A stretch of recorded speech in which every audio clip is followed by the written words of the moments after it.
insurance companies. If you've been injured, I'd like to help. Spencer Callahan is the one to see. Call 387-2323. LA filing number 16-7969. WNXX Jackson, KNXX Donaldsonville, and WDGL HD2 Baton Rouge. This hour brought to you by Spencer Callahan Injury Lawyers. LA 21-12681. Offices in Baton Rouge. Now, the Hunt Palmer Show. Yes! I feel like I've been waiting for this my entire life. You're listening to the Hunt Palmer Show on 104.5 ESPN Baton Rouge. Jolly good fun. Jolly good. Locking down the middle of the day. America's favorite daytime fun show. Live from the Mercedes-Benz of Baton Rouge studio. This is Hunt Palmer.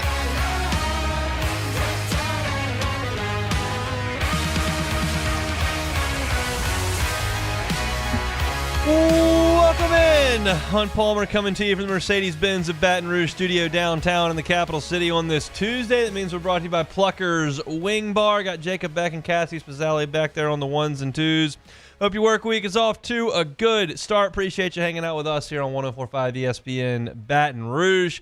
Plenty to do over the next 2 hours. Our Tuesday usuals, Glenn West and Shorie Shack. Glenn West talking Tigers at 1:30. Shorie Shack will be with us at 2:30 to talk about the black and gold. We've got some sound from Dennis Allen to get to. Tennessee made an interesting announcement today. We'll get to some of that. And the Saints are running the heck out of the football. That's coming up in the next segment. But I do want to start here with LSU. There are some benefits to going 1-3. There are some drawbacks to going 1-3 in this time slot. For the SEC baseball tournament back in May, it was awesome. LSU was playing right there in the morning, and we were like a de facto postgame show. It was great. I don't have to worry about, evening baseball and basketball games getting in the way of this show. We're early enough for that. I don't have to wake up at 4 a.m. to get ready for the show. That's a positive as well.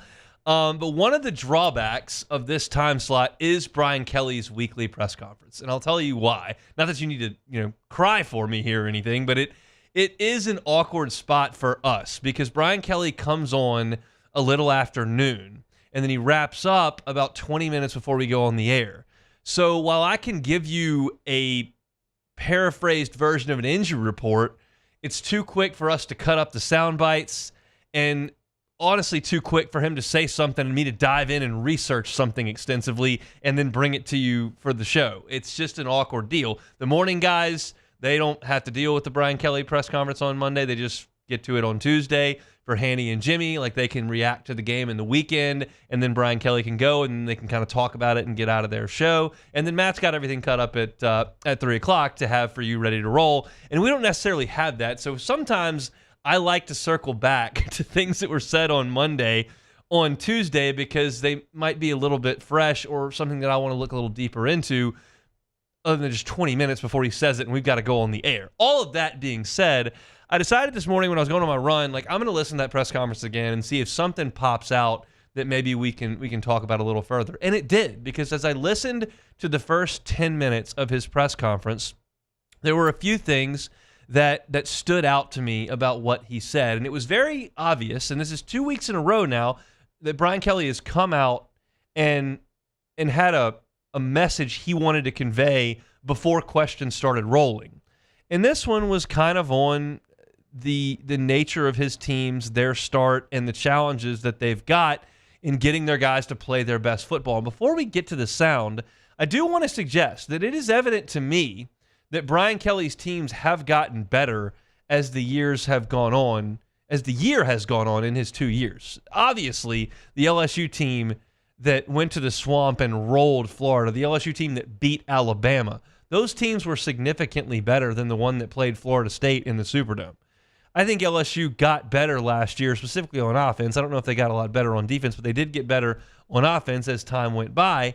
And it's realistic to expect LSU teams to do that under Brian Kelly. He's been a phenomenal coach, a winning coach everywhere he's ever been, and I don't expect that to change significantly at LSU. But he did talk about the challenges early in the season, and there were a couple of aspects of that I just kind of looked at and went, I don't know if I love that, and we'll talk about it.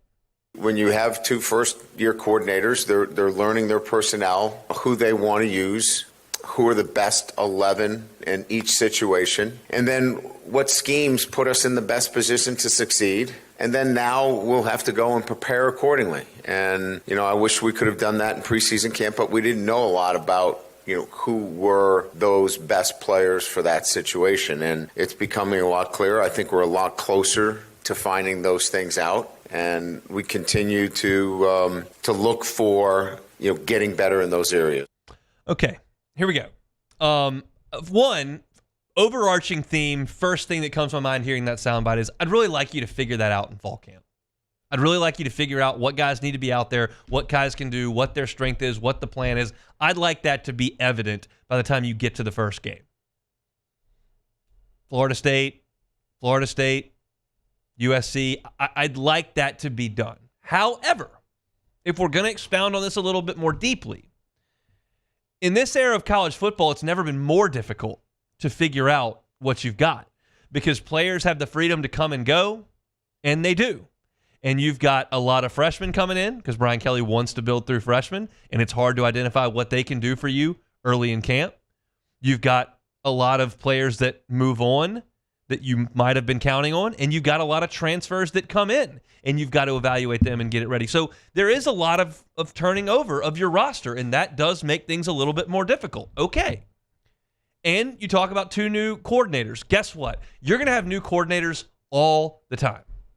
This is literally, I didn't even research this, literally off the top of my head. And I understand there are actual head coaching changes at some of these places. But look, A&M's got 2 new coordinators. Yep, they brought in a whole new staff. 2 new coordinators. Arkansas's got a new offensive coordinator. Auburn's got a new offensive coordinator. Alabama's got 2 new coordinators. Coordinators come and go. It's just the nature of the game. The era of Mickey Andrews coaching Bobby Bowden's defense for 15 years are over. The years of John Chavis coaching Phil Fulmer's defense for better than a decade are over. Coordinators either get fired or they move on to become head coaches far more often than not. Dabo Swinney had 2 coordinators for a really long time, and that's very rare, and they had a lot of success. And then those 2 guys left, and they hadn't been able to pick up the pieces. But more often than not, you've got to go change coordinators. Kirby Smart has had different offensive coordinators cycle in and out. Now, he handles a lot of that defense, but that's just the way it goes. And Brian Kelly's going to have coordinator turnover. I don't believe Blake Baker and Joe Sloan are going to be here for 6 years apiece. That's just very unlikely. They're young. They have bright football minds. They've been a lot of different places. And likely, if they do things the right way and things look really good at LSU for a couple of years, they're going to get an opportunity to be a head coach. So the new coordinators thing, like that's just part of it. You got spring, you got summer, you got camp, you got to get it going. And that's what I would prefer to happen. But if you can't do that, and it's very difficult to identify the guys that you need out on the field, and look, I'll give you concrete examples at LSU that changed immediately. Game 1, Florida State. Emory Jones is not playing right tackle. Florida State absolutely annihilates LSU to the point of attack. They make changes on the offensive line. They move Dellinger out of center, put Charles Turner in there, get Emory Jones in on the right side, and all of a sudden they start to mesh and they play better. Harold Perkins didn't play at all in that game. By the time you turned around and played Ole Miss a month later, he was the most impactful guy on your defense. Sometimes guys need a little bit of time. Caden Durham didn't get much run against USC. He got a little, but not a lot. Maybe you're in a better position a month into the season to use him more. There's no rule that says you have to play USC right out of the gate. There's no rule that says you have to play Florida State right out of the gate. There's a rule in the league that you've got to play a Power 5 team. But Rutgers has telephones, so does Purdue. You can call up Wake Forest. They may cancel on you like they did Ole Miss. But you don't have to play the big boys. And if you do, you don't have to play them right out of the chute. I'll give you 2 examples this year. Ohio State, here's what they do in September this year. Akron, Western Michigan, Marshall, Michigan State, and Iowa. They don't play Oregon until October the 12th. Now, some of that's the conference. I understand Michigan State and Iowa. But you haven't been dealt the most difficult conference opponent right out of the chute the last couple of years. I don't know what South Carolina is yet, but Mississippi State was terrible last year. What's Ole Miss doing this year? Well, Georgia, they start with Furman, then Middle Tennessee, then Wake Forest, then Georgia Southern before they get Kentucky and South Carolina. Nobody's suggesting that Ole Miss can't make the playoff because their first 3 games aren't that difficult. If you're going to tell me that it's very difficult in this era in college football to understand the 11 guys you need to have out there, well, then let's make things a little bit more palatable on the front end. That's not against the rules. But Brian Kelly talked about in his first press conference down here that the alignment was great within LSU. How many times did he say alignment in his first press conference? A bajillion? At least 6 or 7.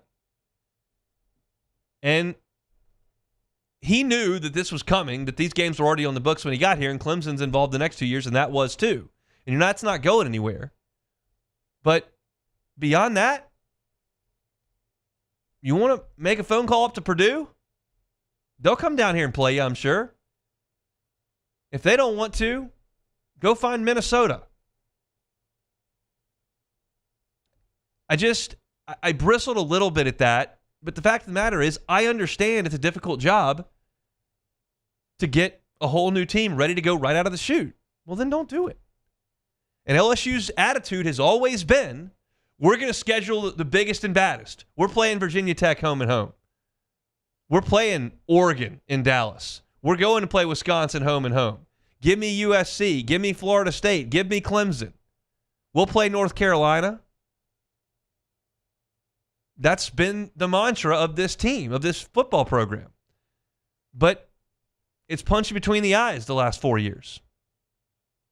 And if you want to tell me the answer is not cowering and going to play lesser teams, scheduling Southern Miss instead of Southern Cal, and the answer is to get better, well, I'm not going to disagree with that. I think LSU's roster needs to improve.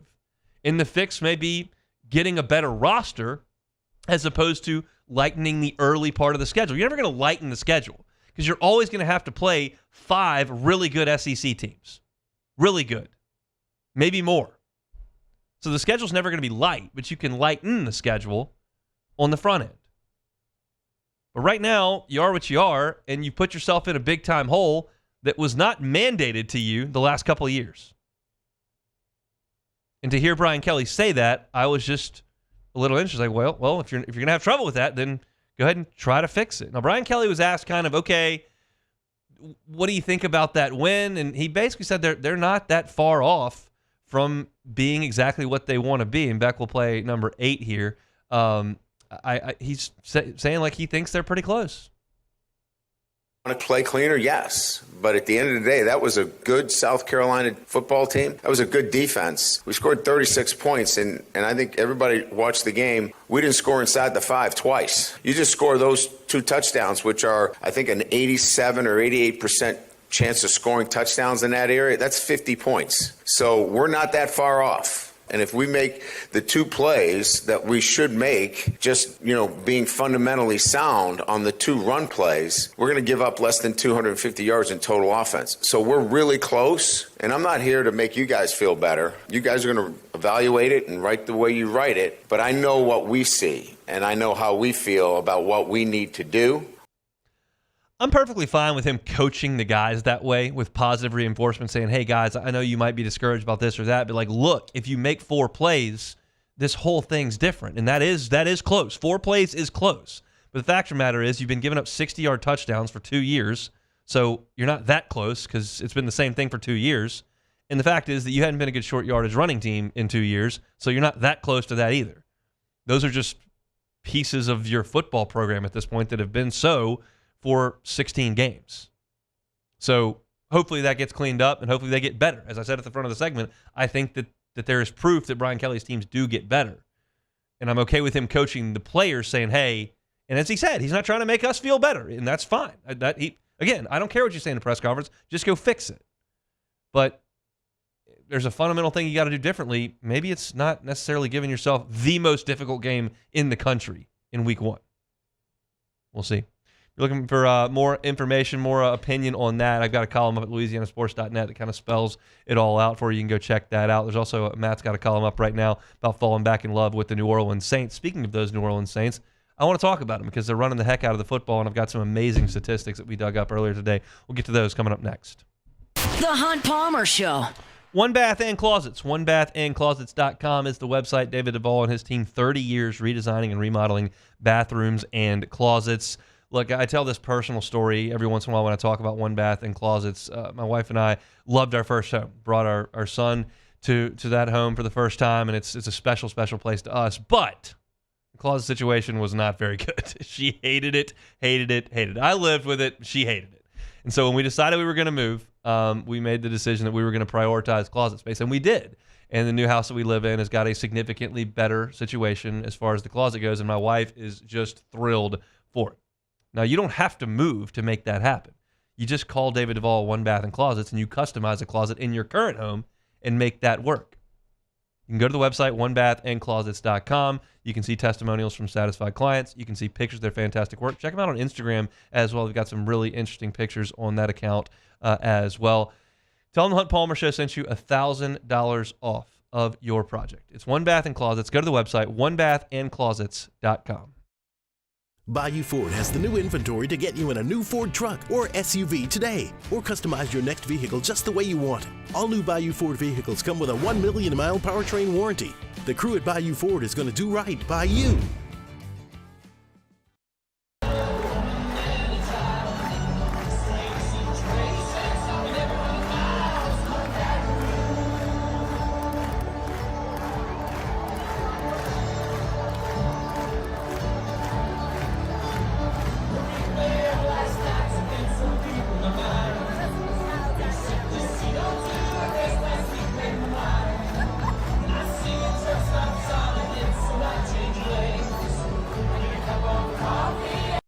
Gulf Coast Office Products is a nationally recognized Savin office equipment dealer based right here in Louisiana. Over 100 employees strong, Gulf Coast has the boots on the ground to support all vertical markets, from education, engineering, legal, and finance. With the latest in office technology, from desktop to production segment units, Gulf Coast and Savin have the perfect fit for you.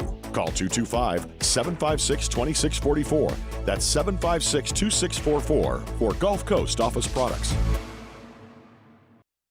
Dylan Cruz here to tell you about Six Rings Baseball and Softball Camp. If you live on the North Shore and play ball, go to Six Rings Camps with former LSU assistant coach Dan Canaveri. His knowledge is second to none, and your child will improve and have fun doing it. Camps were held at Coquille Park and Six Rings Academy in Covington with 4 sessions over the summer. Full day and morning only sessions are available from ages 7 to 13. Go to sixringsbaseball.com or call 985-206-9096. Learn the game to love the game. When it comes to ending cancer, we push forward, always working together for you. That's why our cancer experts at Ochsner have clinically integrated with MD Anderson Cancer Center. This means advanced cancer care, including access to life-saving clinical trials and integrating care to treat the whole you. Introducing Ochsner MD Anderson Cancer Center. Long live you. Breck teamed up to reimagine your parks, and you imagined big. With your help, we went to work, creating 12 beautiful community parks across the parish. A family-sized water park, miles and miles of trails, and parks just for your dogs.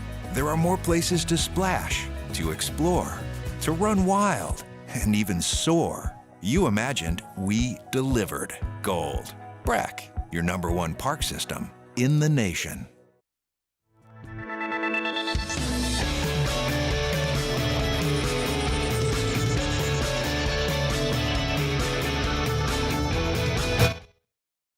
You're listening to The Hunt Palmer Show, brought to you by Plucker's Wing Bar.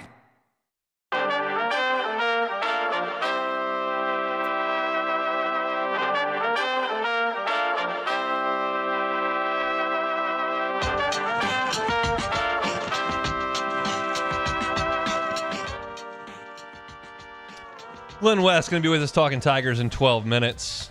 LSU and UCLA from Tiger Stadium Saturday afternoon. I did check the weather, by the way. If you saw my tweet this morning pretty early. USC, the high in Westwood this week at any point, the high is 72. It's going to be in the 60s most of the week. Game time real feel at kickoff, about 102 in Baton Rouge. So that's not going to be great. That should be a problem for you, though.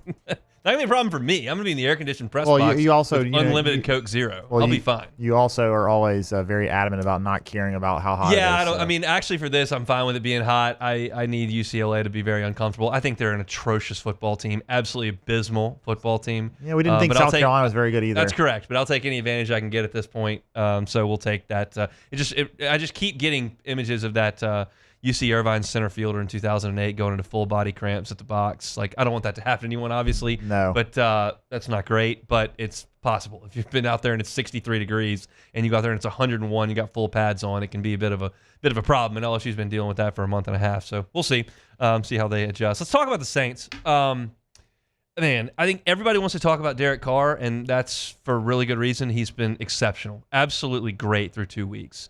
But I do believe that this offensive onslaught is largely in part to the running game.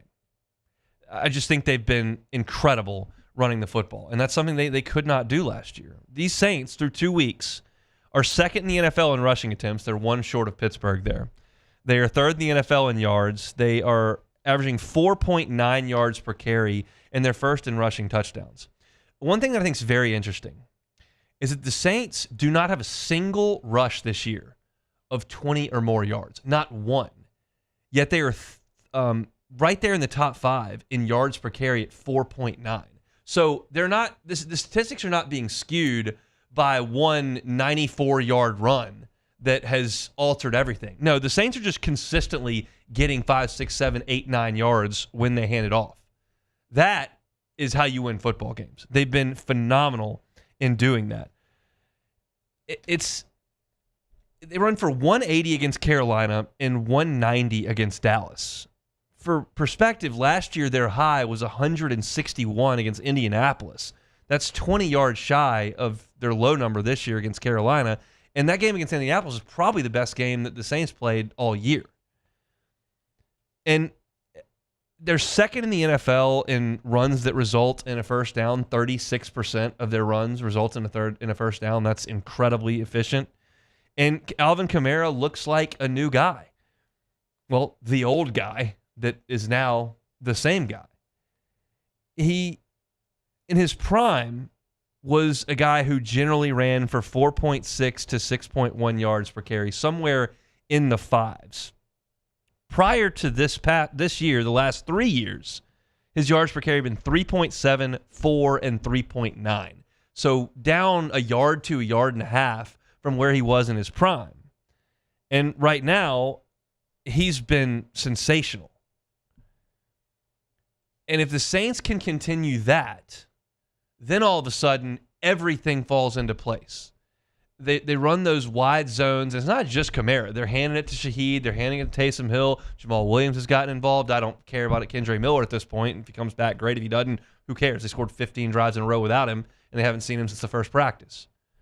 But if they can do this, then teams cannot just pin their ears back and come at, one, an immobile Derek Carr, and two, an offensive line that you still can't be 100% certain about. If you're far more confident in that offensive line today than you were 2 weeks ago, you should be, because they've been great for 2 weeks.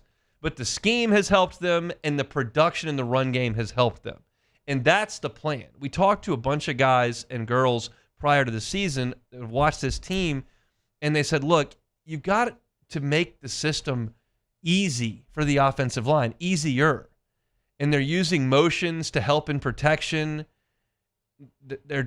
They're doing such a good job of stemming pass rushers. And the good news is that you've seen Derek Brown.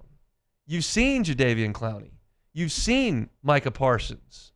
You've seen DeMarcus Lawrence. Like, it's not like you've seen some teams that don't have anybody up there that can pose a threat, and this may be fool's gold. Like, I'm not telling you the Saints are going to rip off 40 a game every single week, but it's reasonable to think that they've got something they've figured out in terms of helping their offensive linemen.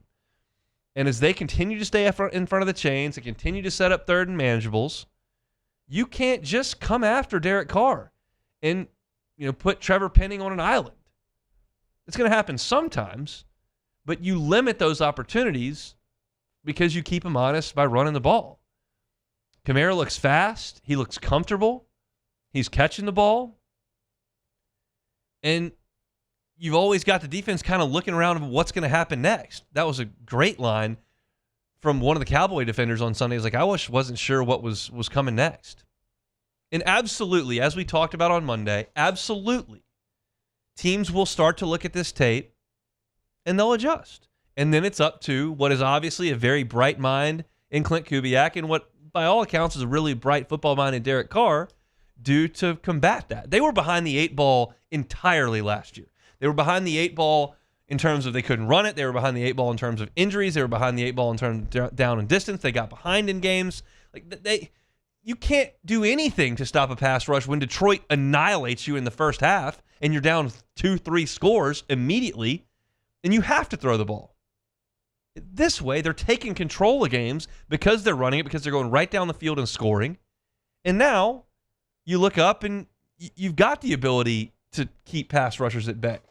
And with time and with space to operate, Derek Carr and Rashid Shaheed and Chris Olave have gone to work. They've gotten Foster Moreau involved a little bit, and it's been incredibly efficient.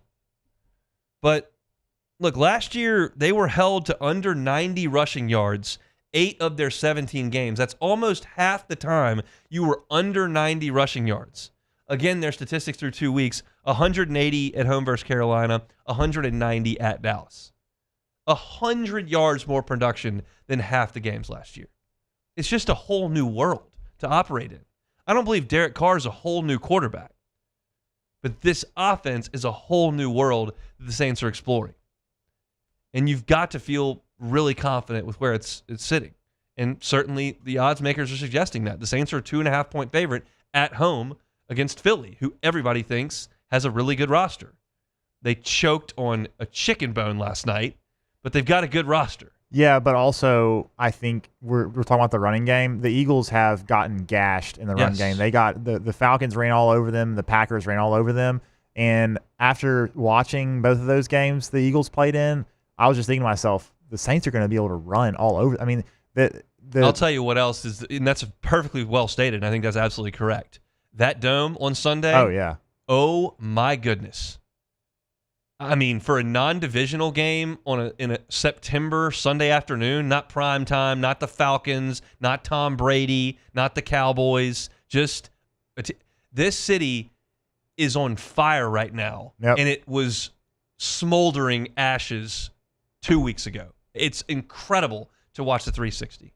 Yeah, it is. It is. And not only do the Saints already have one of the best fan bases in the NFL, but just the fact that they have played so well. And I'm not going to sit here and say that because if they'd have lost to the Cowboys, it wouldn't have been a good environment on Sunday or whenever they play the Eagles. But the fact that they just destroyed, and also like the fans at that Cowboys game were awesome. They did a second line outside after. But yeah, that place is going to be on fire. That might be the best environment in the Superdome we've seen in a while. For sure. There's no doubt. I mean, probably since pre-COVID. Yeah, I would have to say. That's really, really cool. If you're looking for some more information on that, Matt Moscona, who was born and kind of raised to an extent in New Orleans before he moved to Baton Rouge, has a great column up on LouisianaSports.net right now talking about his life and his newfound love of the New Orleans Saints for the first time in, as he terms it, about 6 years. So crazy, crazy, crazy stuff down there in New Orleans. It's been a treat to watch those guys, and hopefully they can keep it rolling coming up this week on Sunday. All right, let's step aside. When we come back, Glenn West, senior writer, Go 24/7, talking Tigers on the Hunt Palmer Show. The Hunt Palmer Show. Boudreaux's Electrical Services. Neil and Melissa have been running Boudreaux's Electrical for 40 years. They are a certified Generac home standby generator distributor. They are a premier distributor of Generac generators. That means they're in the top 3% nationwide. I can tell you this. You're never going to hear me talk about some sort of VIP premium club you need to join for Boudreaux's Electrical. You give them a few extra bucks a month, and they'll treat you like a VIP. It's just always going to be the way they treat you at Boudreaux's Electrical. One thing they can do, they can monitor your Generac generator remotely. So in the event that you got the kiddos out in the front yard and somebody hits a baseball off the generator and knocks something loose, you don't even know about it.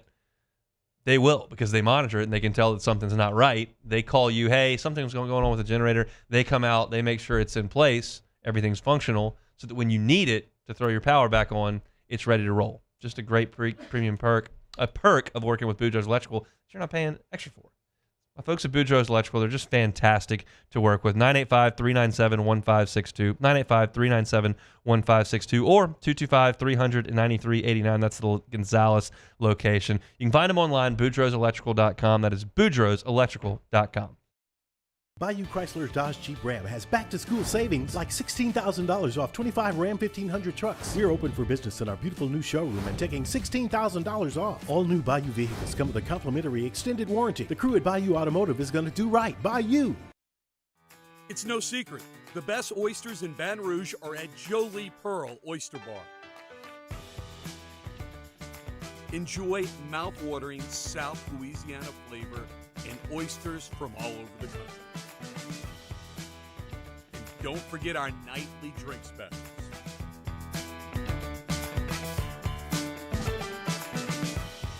Jolie Pearl Oyster Bar, located in downtown Baton Rouge. Parish Construction and Roofing. This is Coach Kim Mulkey. Go to parishbuilt.com for all of your roofing needs. From your hometown, parishbuilt.com.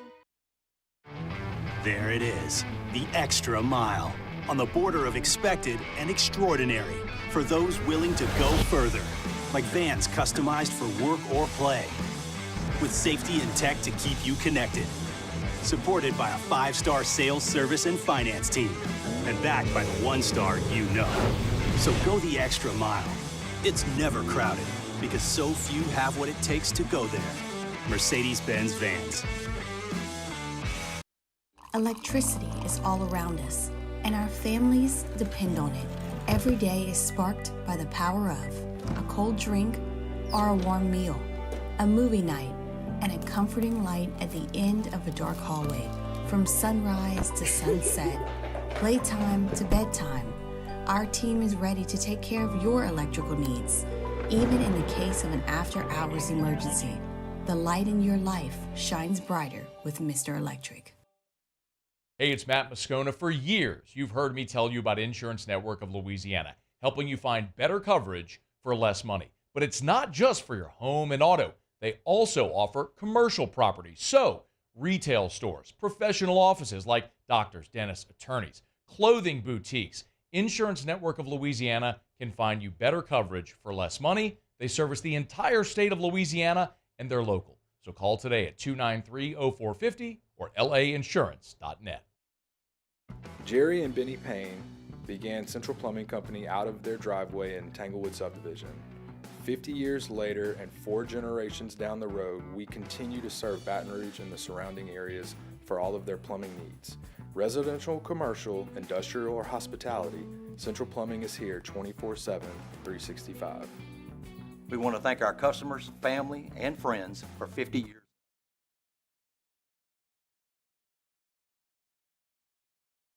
This is the Hunt Palmer Show, brought to you by Plucker's Wing Bar.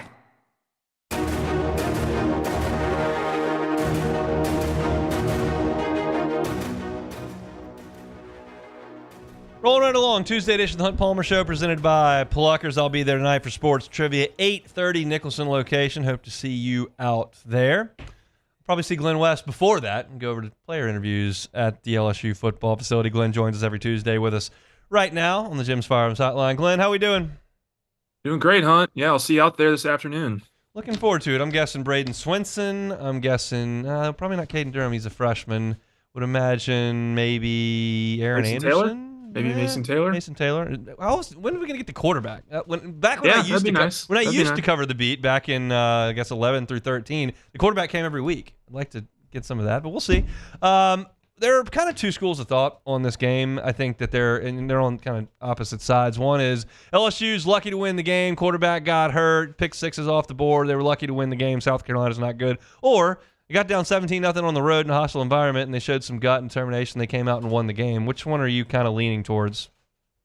Yeah, I'm probably more in the latter camp than the former, but I can see the point of the former as well. Like I do think that LSU probably shouldn't have won this game, and they just had so many opportunities that they let slip through their fingers. Really, until the last 4 or 5 minutes of that game, you didn't. I didn't have a great feeling that LSU was going to win that game. And, luckily Nussmeier and the offense got the ball back and they were able to move the ball down the field and score on that 55-yard touchdown drive. But look, I mean, I also take some credence here into what has been said in the aftermath of this game. Like it does take some kind of grit and some kind of learning lesson to kind of go on the road and get down that big early and then come back and kind of fight and claw your way back into the game to where you can even have that opportunity in the last 4 or 5 minutes to go have that game-winning drive. So I think it's a really and I think it's an encouraging performance in that respect, that you just hope that you don't have to do that again too many more times down the stretch, because there are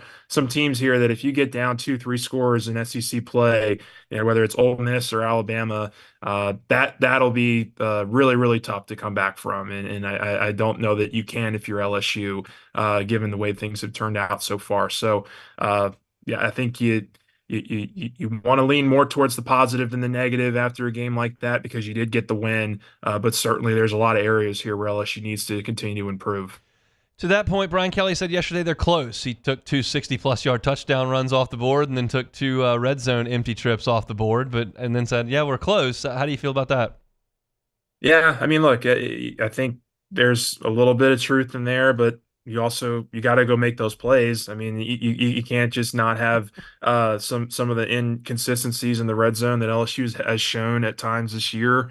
When this field shortens, they've struggled to punch the ball in the end zone sometimes, and I think it was really important to have that third quarter from Caden Durham. I think he really won you the game because he was able to establish the run. That really opened things up, I think, for the offense in the second half.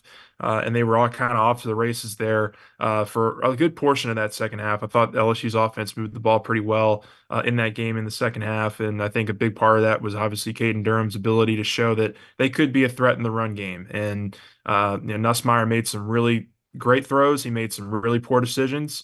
And I guess in LSU's favor, that a couple of those poor decisions didn't go against them. And so they were able to make the plays when they needed to down the stretch. But I do think that this is a game here where they've shown that they can win some of these close games, but they have a lot of work to do to kind of get back into some kind of rhythm here to where they can feel like they can compete at a more consistent level for 4 quarters. Did Caden Durham surprise you on Saturday? He did. I mean, look, we hadn't seen a whole ton of him in fall camp. We hadn't, he was a summer enrollee, so you would figure he's a guy that would take some time to kind of learn, pick things up from the college system. LSU, they do show an openness to play the freshmen, but usually it's been those spring enrollees that have had those extra couple months to kind of learn the system and get used to college. So, but major credit to him. I mean, he was the blueprint. He showed these running backs the blueprint. And I think that was a nice way of Kelly putting it after the game. Like, he's a guy that can break tackles, he can hit the holes hard, and he can make guys miss. And you have to be able to do that in this league in order to show that you can run the ball. So I was really impressed by his performance. I would imagine he gets a similar workload here over the next couple weeks, but I also don't think that they're going to go away from Caleb Jackson or Josh Williams. Like, I think those two are still going to be super involved from a running game perspective. But Caden Durham's showing that he can be that guy and rattle off a couple of explosive runs and be kind of a consistent threat for defenses to pay attention to, was an extremely important development in that South Carolina game. And I would argue it was the most positive development you could have coming out of South Carolina. What about Caleb Jackson's involvement and what you've seen from him thus far? I mean, are you a little surprised he hasn't gotten going a little more? I am, because he was another guy in fall camp. I mean, you were out there, and the times that the LSU was running the ball well, it was mainly Caleb Jackson turning it up 15, 20 yards or breaking off an explosive play. I'm a little surprised at kind of how the inconsistency has been with him in his game, and I think it's a little bit on him, it's a little bit on the offensive line, it's a little bit on the play calling or whatever you want to call it, but they just have not been able to spring him loose. He had the the 119-yard run in the third quarter there right out of the gate. I think that was a really nice play for him, and it was a play design that LSU kind of leaned into for the rest of the game. They kind of shifted the offensive line right, ran the running back left, and kind of diverted the linebackers' eyes to where they could open up some holes for the running backs to spring left. And major credit to Durham for doing that in the second half and hitting those holes and turning upfield, and Jackson on that one play. But he's a guy that you need. I've said this from the very start of the spring camp. Like, I think the best version of this offense is when Caleb Jackson is getting downhill and finding ways to make explosive plays. We saw it last year as a true freshman in limited sample sizes, but he's also had pretty limited sample sizes here, and he just hasn't had the same effect. So I'll be very curious to see if they can spring him loose over the next couple weeks, and if he can make the most out of the opportunities he gets. Defensively, huge plays on the ground. Do they have a chance to clean that up, or is that just kind of still part of what they are defensively? Yeah, I mean, until they can kind of prove it, I think you just have to go with the assumption that these explosive plays are still going to happen to this team a couple times a game. I mean, that the fact that it happened against Nicholls State and it happened against USC, and now it's happened here against South Carolina. I think this defense has gotten better in some areas. I think it's certainly proven that it can be more, I guess the word that Blake Baker likes to use is chaotic or wreak havoc. I think they've shown a little bit more intensity in that respect. But yeah, look, these explosive plays are absolutely an issue that LSU has to get right. I mean, I think opponents are averaging around 7 or 8 yards a play on LSU right now, and that's just not going to get it done. And you can say, yeah, let's take out these 2 plays, after the fact, but the fact is you still gave up those 2 plays, and they were huge plays in the game, huge momentum swings. And one of them came right when you were just about to kind of take advantage and build a lead, and then the other one came when you had a lead, and you gave it right back up on the next play. So those things just can't happen down the stretch if you want to win big time games against the Ole Misses, against the Alabamas, against Oklahoma the last game of the year, on the road against Texas A&M. You've got to shore up that angle of the defense here. I thought, overall the secondary didn't get a whole lot of opportunities to show their, to strut their stuff a little bit, but they made some plays when they needed them most. The Zy Alexander pick was obviously a huge play in that game. But they still got to figure out, kind of these explosive plays and a way to limit them, because I think South Carolina, the 398 yards they had, 364 yards came off of, 10 or 11 explosive plays. I mean, like they've been getting these big chunk plays that have been kind of the defense's bugaboo, and we'll see if they can kind of get it course corrected. But right now they hadn't given you much faith that they can do it. Obviously, the ground's a huge problem. Nicholls busted big ones, and obviously South Carolina did as well. They haven't necessarily busted coverages at the clip that they did last year. They're not great covering, but at least they're kind of in the right spot. Does that give you hope? Yeah, absolutely. And look, if you're in the right spot and the ball gets tipped or something like that, if you get a deflection and the ball pops up in the air, it's nice that you have some defensive backs that are in the area that can maybe go make a play on that ball or something like that. Like I do think from a coverage standpoint, LSU has been a little bit better. And I do think that was something that we saw in the fall, especially when they got into those 11-on-11 drills. Those defensive backs were making some more plays. Look, I mean, the explosive play thing is just going to be the biggest question mark here, is like, when do those happen? At what point in the game? And can LSU overcome them? And, we'll see kind of, as these games develop, if that's possible. But I do think that, Zy Alexander, Ashton Stamps, Deshaun Spears getting some more opportunity the last couple weeks. I think Jordan Allen, when he's been healthy, has shown you that he can do some things. So they have a couple guys. I would like to see PJ Woodland. I mean, we didn't see a whole lot of him, if at all, against South Carolina. I'd like to see him find his way back into the rotation. But there's some guys that have been making some plays. It's just can they get the consistency out of them on a week-to-week basis is still going to be the question mark there. Glenn West, senior writer at Go 24/7. All your team coverage, whether it's football, basketball, baseball, or recruiting, they got you covered over there at Go 24/7. Glenn's with us every single Tuesday. We appreciate it, man. All right. Thanks, Hunt. Appreciate it. You got it. Tennessee did something revolutionary today. Could it impact LSU and you personally if you're a season ticket holder? We'll talk about it coming up next. The Hunt Palmer Show. Audio Video Security Solutions, avssla.com is the website. The Instagram is a great place to check out Audio Video Security Solutions. Their Instagram is at avss_BR. They're always fantastic examples of some of the great capabilities that they have. We're getting close to fall, and kind of fall is patio season around here in South Louisiana, as you well know. Fall and spring, generally a little bit more comfortable than the middle of the summer. If you want to spend some more time out by the pool, out by the outdoor kitchen, just out in the backyard hanging out, and you'd like some tunes or podcasts or video capabilities, televisions out there, Audio Video Security Solutions is the place you need to go. They can mount your televisions, they can hook up your surround sound and make sure that everything sounds fantastic, and they'll give you an app that allows you to control all of it, volume-wise, changing channels. All of that can be done right there at the touch of a button. They've done it for us, and they can certainly do it for you at Audio Video Security Solutions. They were the People's Choice Award winner for the best vendor at the Parade of Homes earlier this year.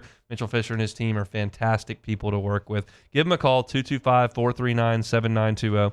Again, 225-439-7920. That's Audio Video Security Solutions. Check them out online, avssla.com.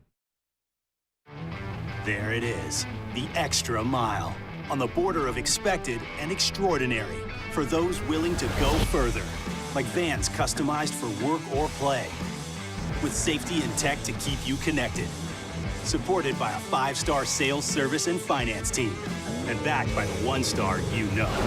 So go the extra mile. It's never crowded, because so few have what it takes to go there. Mercedes-Benz Vans.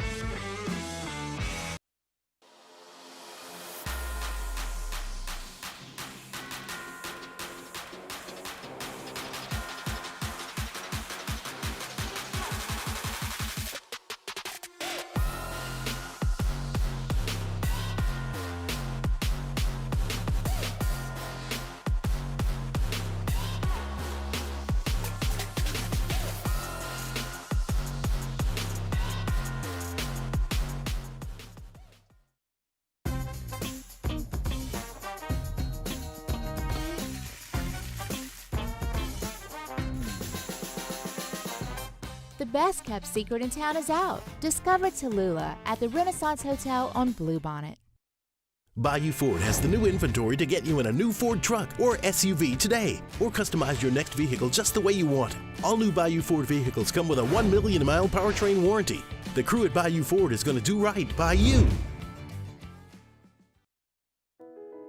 I've been doing business with Luba for 25 years. They're dependable, trustworthy. It's just the attention to detail with our clients. Our folks have years and years of experience. They're highly trained professionals, but many companies have that asset. What I'd like to think makes Luba a bit different is that we use those talents in a way that truly is dedicated to serving the needs of the folks who depend on us. Gulf Coast Office Products is a nationally recognized Savin office equipment dealer based right here in Louisiana. Over 100 employees strong, Gulf Coast has the boots on the ground to support all vertical markets, from education, engineering, legal, and finance. With the latest in office technology, from desktop to production segment units, Gulf Coast and Savin have the perfect fit for you. Call 225-756-2644. That's 756-2644 for Gulf Coast Office Products. Dylan Cruz here to tell you about Six Rings Baseball and Softball Camp. If you live on the North Shore and play ball, go to Six Rings Camps with former LSU assistant coach Dan Canaveri. His knowledge is second to none, and your child will improve and have fun doing it. Camps were held at Coquille Park and Six Rings Academy in Covington with 4 sessions over the summer. Full day and morning only sessions are available from ages 7 to 13. Go to sixringsbaseball.com or call 98. Listening to The Hunt Palmer Show, brought to you by Plucker's Wing Bar.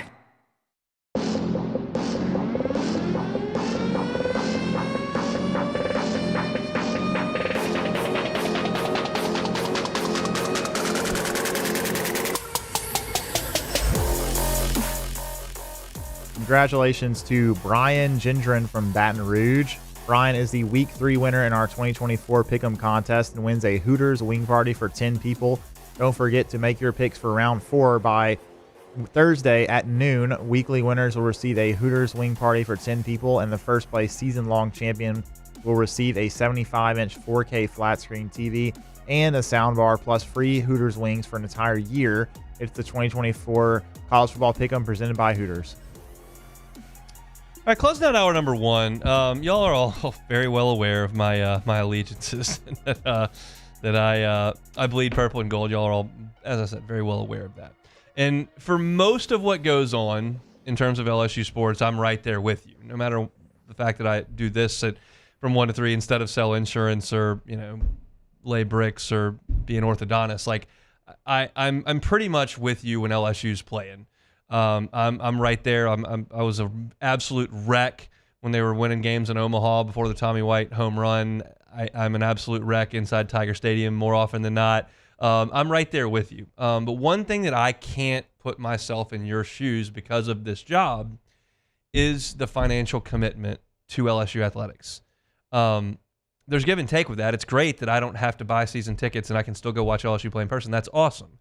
However, I can't go tailgate with everybody and have 8 beers before the game. I can't go to any road games. I couldn't go to Las Vegas. If I'm doing this job the same way I'm doing it right now, I'm not going to be able to go sit with my kid or kids inside Tiger Stadium because I've got press box responsibilities, and that's the negative side of it. But the positive is I don't have to spend the thousands of dollars that you do for seats and parking passes and all that goes into that, and that's a huge commitment for a lot of people. And Tennessee announced today that they are going to increase season ticket prices by 10% starting next year for a talent fee that goes to the student athletes in NIL money. They've got to find ways to create revenue to pay the players. It's just the way that it is. It's the way we're going. And this is kind of a revolutionary step. And so my first thing is, well, that doesn't affect me if LSU does it because I don't pay for season tickets. But I just wonder what that effect is. I can do 10% math pretty well, but I don't know what season tickets cost because I've never bought season tickets. So I asked around with some friends of mine that I know have tickets that I figured wouldn't mind sharing with me, and I can't promise you that every single instance is the same. So every single dollar and cent for every seat I can't account for. But the sense I got is for your standard lower bowl seats, somewhere in the neighborhood of $800 a ticket for the year is fair. Again, some may be higher, some may be lower. Every seat is different in there, but that's essentially what we're talking about here. That's the best baseline I have to go off of. So you're talking about $80 extra for the year. You divide that by 7 games, you're talking about $12 per game in this talent fee. So I look at it 2 different ways. Most folks are going to buy 2 tickets. Usually you don't have 1 ticket. Most of the time, 2 tickets, right? That's not everybody. Some people have 4, some people have 8, some people have 1. But most of the time, 2 makes a lot of sense. So you're talking about $1,600 for the year in tickets, and you're talking about then $160 per household in fees. And that's significant to some people. But then I flip it to the other side, and I go, well, if Tennessee's got 80,000 season ticket holders, and I don't know how many they have, but their stadium size is comparable to LSU's. You're talking about 80,000 season ticket holders. That's $6.4 million for tacking on $12 a game.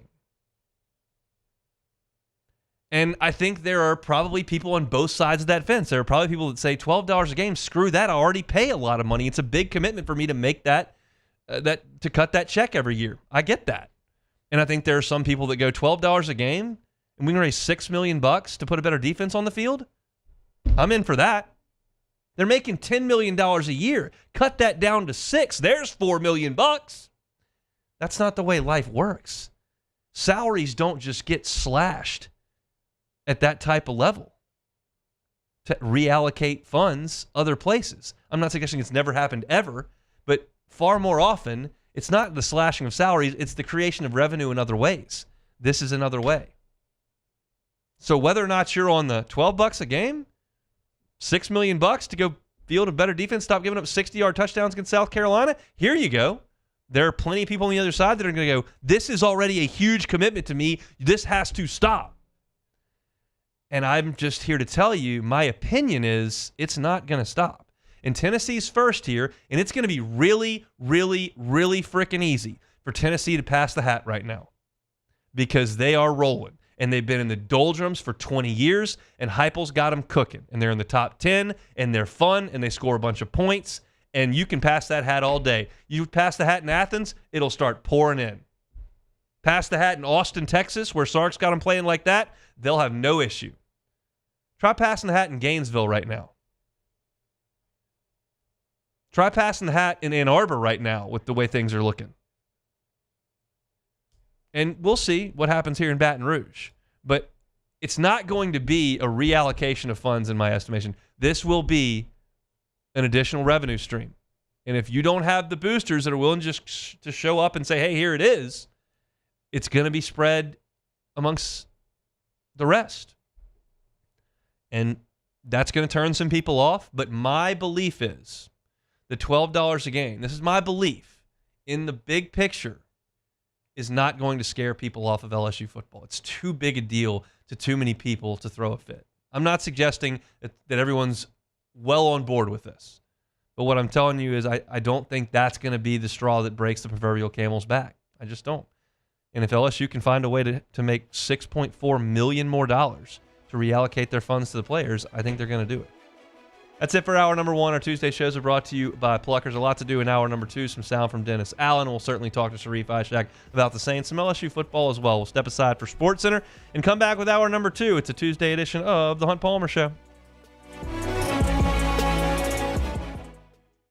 Gulf Coast Office Products is a nationally recognized Savin office equipment dealer based right here in Louisiana. Over 100 employees strong, Gulf Coast has the boots on the ground to support all vertical markets, from education, engineering, legal, and finance. With the latest in office technology, from desktop to production segment units, Gulf Coast and Savin have the perfect fit for you. Call 225-756-2644. That's 756-2644 for Gulf Coast Office Products. Bayou Chrysler Dodge Jeep Ram has back-to-school savings like $16,000 off 25 Ram 1500 trucks. We're open for business in our beautiful new showroom and taking $16,000 off. All new Bayou vehicles come with a complimentary extended warranty. The crew at Bayou Automotive is going to do right by you.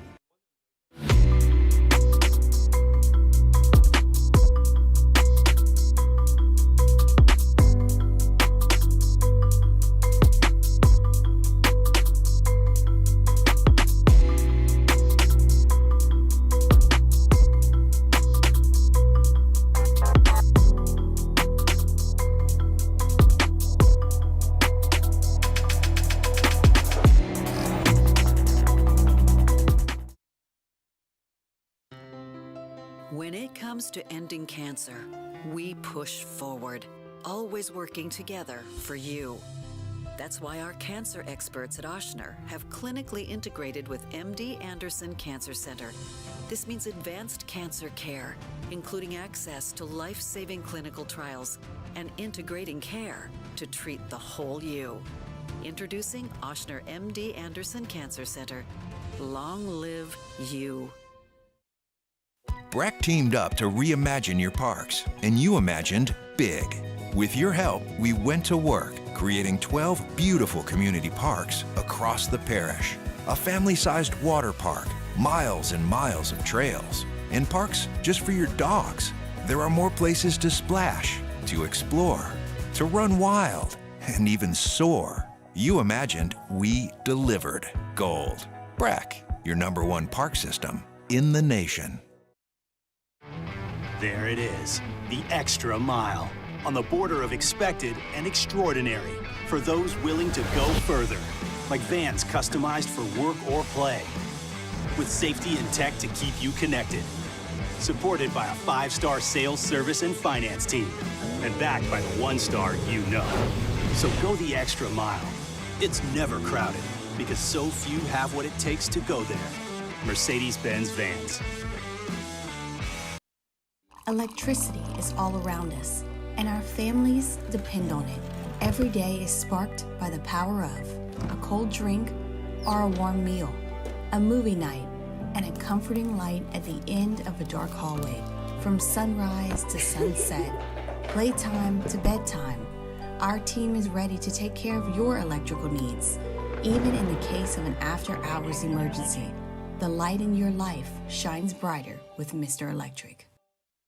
Hey, it's Matt Moscona. For years, you've heard me tell you about Insurance Network of Louisiana, helping you find better coverage for less money. But it's not just for your home and auto. They also offer commercial property. So, retail stores, professional offices like doctors, dentists, attorneys, clothing boutiques. Insurance Network of Louisiana can find you better coverage for less money. They service the entire state of Louisiana, and they're local. So call today at 293-0450 or lainsurance.net.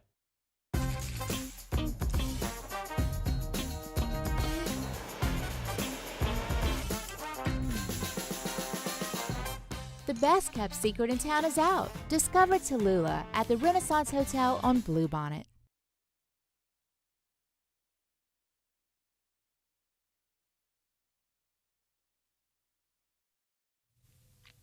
This is SportsCenter. I'm Christine Lisi. Same QB plan for the Steelers this week. Coach Mike Tomlin told reporters they're preparing for quarterback Justin Fields to start against the Chargers as Russell Wilson is still dealing with a calf injury. Fields has completed nearly 70% of his passes without turning the ball over for 2-0 Pittsburgh. Eagles receiver A.J. Brown told ESPN's Lisa Salters he expects to miss a couple of weeks with an injured hamstring. Didn't play in last night's loss, a game that running back Saquon Barkley took responsibility for his late drop when a catch could have sealed a win. Coach Nick Sirianni said responsibility starts with coaches, then players. That should extend to the GM as well, believes unsportsmanlike co-host Chris Canty. Howie Roseman was not covered in glory last night either. This defense that was supposed to be up and coming with this defensive front led by Jalen Carter and Bryce Huff and Jordan Davis, that was a nothing burger.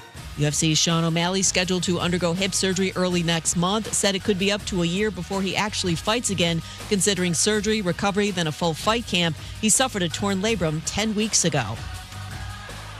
Here's one stat that's super simple to remember. Discover automatically doubles the cash back on your credit card at the end of your first year with Cashback Match. With Discover, you could turn $150 cash back to $300. See terms at discover.com/credit card.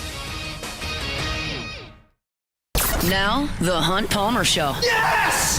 I feel like I've been waiting for this my entire life. You're listening to the Hunt Palmer Show on 104.5 ESPN Baton Rouge. Jolly good fun. Jolly good. Locking down the middle of the day. America's favorite daytime fun show. Live from the Mercedes-Benz of Baton Rouge studio. This is Hunt Palmer.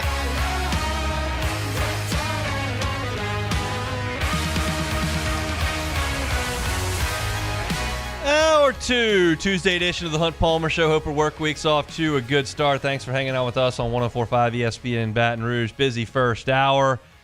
Talked to Glenn West, talked some Saints running game. Also talked about Brian Kelly and some of his comments from yesterday. We'll do a little more LSU a little bit later on in this hour. Shorie Shack going to be with us at 2:30 talking about the Saints. I'm curious to see what Shorie has to say about the black and gold after that thunderous start for New Orleans. But let's talk about Dennis Allen and some of the things that he had to say yesterday in his first media availability as the Saints turned the page on Dallas and started heading towards the Philadelphia Eagles. And Allen obviously had a chance to watch the film Sunday night and met with reporters on Monday and had an opportunity to say what it looked like after cutting the tape up. You know, there was a lot of good things that we did in the game, and yet there's some things that we got to get cleaned up. You know, I think there was, a couple of targeting issues in the run game that we've got to improve on. A couple of penalties which cost us. I think defensively, our third down stats weren't where they needed to be. It was probably more of a product of what we did on second down, getting them into too many shorter yardage situations, which caused us not to be as good on third down. We were much better in the second half than we were in the first half. And so, when you come off a game like that, everybody kind of feels good about, the outcome of the game, and yet there's a lot of things in there that we have to clean up. And so that's what we're in here today, hard at work on doing, and then we'll turn our attention to Philly. That's just the classic Dennis Allen, whether they're 2-0 and the toast of the NFL or they're, middling 500 team that everybody's cranky with. He's just going to always say, we got some things to clean up. Always got some things to clean up. The good news is that it appears they've avoided significant injury with Taysom Hill. Obviously, he left with that chest injury, and Dennis Allen updated on Taysom Hill's progress. Taysom's doing good. He feels good, and I don't know if we've gotten all the results back on. He went and had some more imaging today, but I think we avoided anything real serious. Ross Jackson, who covers the Saints for us at LouisianaSports.net and does the Locked On Saints podcast as well, had an interesting thought when Taysom went out, and he was writing this in his post game on Sunday. Said, "Look, that's a guy that you lose one guy any NFL team, and you just kind of put the backup in. You lose Taysom, and you lose an aspect of what you're trying to do. Obviously, you have players on your team that can do something that Taysom brings to the table. You don't hand it to Taysom, you can hand it to Jamal Williams, you'll be all right.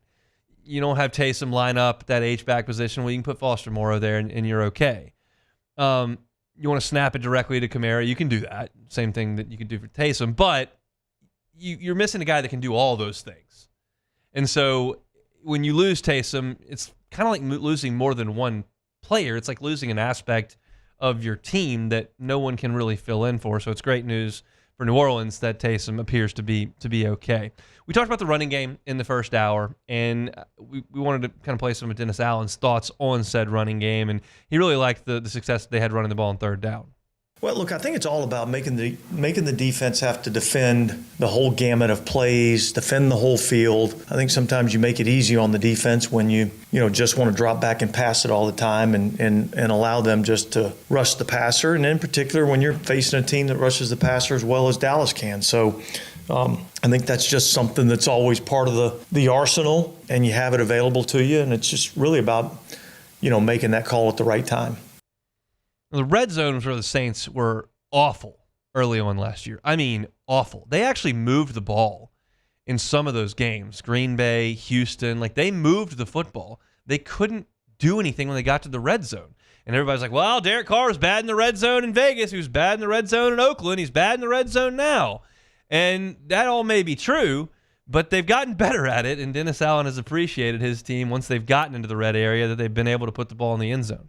To me, to be really successful in the red zone, both offensively and defensively, I think it starts with the ability to stop the run and the ability to run the ball in the red zone. Look, the field shrinks down there. There's a lot less windows to throw the ball into. But if you're able to run the ball effectively, and now all of a sudden, teams are having to bring more people down in the box, it opens up a lot more that you can do in the passing game. And so I just think that's something that we believe in is the ability to run the football.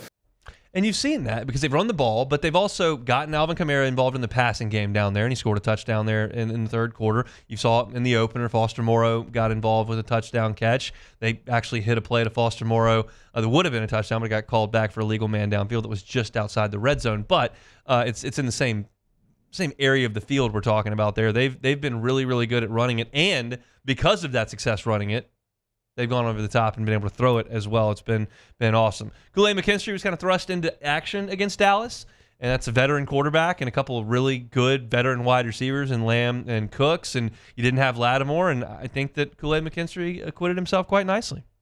Yeah, I thought he did pretty good. Fundamentally, technique-wise, I thought he graded out really well. I thought he did a good job up on the line of scrimmage, press coverage, getting his hands on receivers, running with the receivers down the field. And so I think for his first time out, I was really pleased with what I saw. And I thought his aggressiveness and his tackling and his willingness to get involved in contact, I thought was an improvement, and it was good to see. It would be a surprise to me if at any point in Dennis Allen's tenure, whether that goes 10 more years or 10 more months, it would be a surprise to me if in Dennis Allen's tenure, the Saints did not have quality defensive back plays. That's his baby. That's what he did. That's what he's done. That's what he's coached, and he's got an eye for it, and he can develop it. And when they've gone to the draft and taken DBs in his time, it's been good. Now, they've had some misses, especially at safety and free agency. But you talk about guys that they've brought in, Lattimore, Adebo, Alontae Taylor, those guys, even the free agents that they brought in at times, at corner and undrafted guys. They've had guys at DB that could play. And I think that's a feather in Dennis Allen's cap. He's very, very, very good at that. Kool-Aid McKinstry is the latest, and Dennis Allen said he had confidence in him. We drafted him in the second round for a reason. He's smart.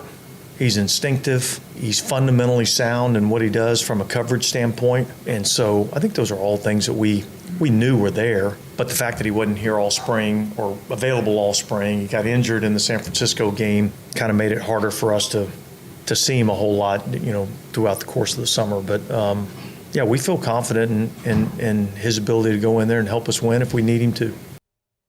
This last bite is actually from the game from Sunday, but I wanted to get to it here as we close out. We talked about Alvin Kamara in that first Saints segment in the first hour, and just how great he looks. He's back up to his prime average yards per carry. Now the sample size is tiny. 2 games does not suggest 16 to 17 games worth of statistics. But when Alvin Kamara was at his best, he was running the ball for upwards of 5 yards a carry. And over the last 3 years, it was like 3.5, 3.9, 3.2. He was a full yard and a half short of what he had been. And you start to add those numbers up, and you get 18, 20 carries, and all of a sudden you're talking about 30, 40 yards. That's a big deal. Big deal to run for 80 or 120. And so there's been a lot of talk about Alvin Kamara because he wants that new contract and because he's knocking on 30's door. And Dennis Allen kind of spoke to his confidence level in Kamara as a player at this spot in his career. I never felt like he was an aging running back. I felt like he was still an explosive player, and I think we're utilizing him in a way that allows him to be effective. I think he's still one of those guys that if you create some space and he's able to operate in space, I think he's pretty good. But yeah, I thought he ran the ball well, and I thought caught the ball well out of the backfield. I think it's fair for Dennis Allen to say I never thought of him as an aging running back. Any running back, period, what's just end of discussion, that is 30 years old is an aging running back. That is the end of that discussion. Now, that doesn't mean that you can't produce in your 30s. It's been done. Frank Gore showed you can do that. Adrian Peterson was okay in his early 30s as well. But it's few. It's rare. And so as Kamara gets to that age, you look at Derrick Henry, he can still play a little bit. But as Kamara gets to that age, it's reasonable to question him. And certainly, when you look at the injuries and the lack of production, it was reasonable to question him. And I'm still not completely over the moon about the Saints taking a 2-week sample size and inking him to a 3-year contract at age 30. Our conversation has changed from 10 days ago, but I'm still cautious of that. Let's see it for 6, 7, 8, 10, 12 weeks. And then, okay, if he earns that and the Saints are among the top 5 offenses in the league, and Alvin Kamara is a straw that's stirring that drink, and you think that there's still some juice in that tank, and sure, maybe. Now, I don't know how long Clint Kubiak's going to be with the Saints, so that's a discussion for another day. But it's been awesome to watch AK the last 2 weeks. He has looked like the guy who is the greatest running back in potentially Saints history. And so it's a refreshing thing to see him be able to operate in some space and have the success that he has had early on. So that's some sound from Dennis Allen. If you want our Saints coverage on YouTube, you can always find us at Hunt on Saints. We've seen some great views on that channel for good reason over the last 2 weeks as people are really, really excited about the black and gold. If you want more black and gold content, you don't want to scroll through the entire show or try to search through the podcast to find it, go to Hunt on Saints on YouTube. All the segments cut up into 10 or 12 minute digestible videos. So you can get your Saints content each and every day from us at Hunt on Saints. Shorie Shack talking more Saints in 15 minutes. When we come back, we'll flip things back over to LSU. It's the Hunt Palmer Show. The Hunt Palmer Show. Highland Insurance, HighlandIG.com. This time last week, you were probably thinking, what's my insurance say?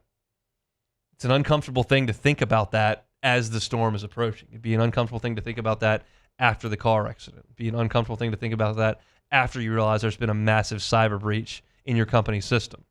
If you're completely unaware of how your insurance policy would respond to any of that, you can change that. Highland Insurance Group can help you with that. They've got plenty of markets to go to make sure that your insurance is placed with the right carriers in the right programs so that when something bad happens, you're covered for it. If your only thought for insurance is, can you get my cost down 15%? Then you probably don't call the Highland Insurance Group because that's not really going to happen in this current marketplace.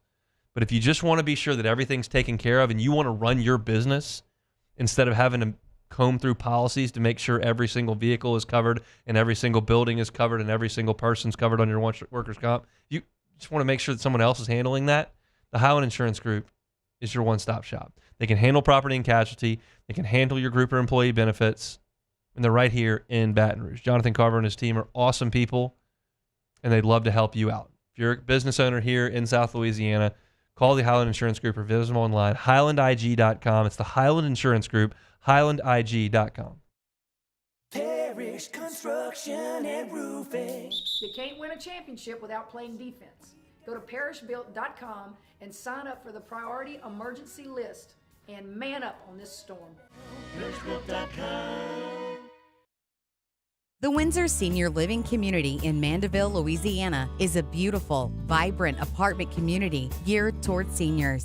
They are nestled right in the heart of Mandeville, where seniors live a more carefree lifestyle in spacious apartments with the peace of mind that comes from having a little extra help. Call the Windsor at 985-624-8040 to schedule a lunch and tour.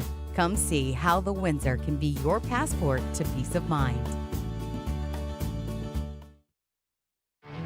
There it is, the extra mile, on the border of expected and extraordinary for those willing to go further, like vans customized for work or play, with safety and tech to keep you connected, supported by a 5-star sales, service, and finance team, and backed by the 1-star you know.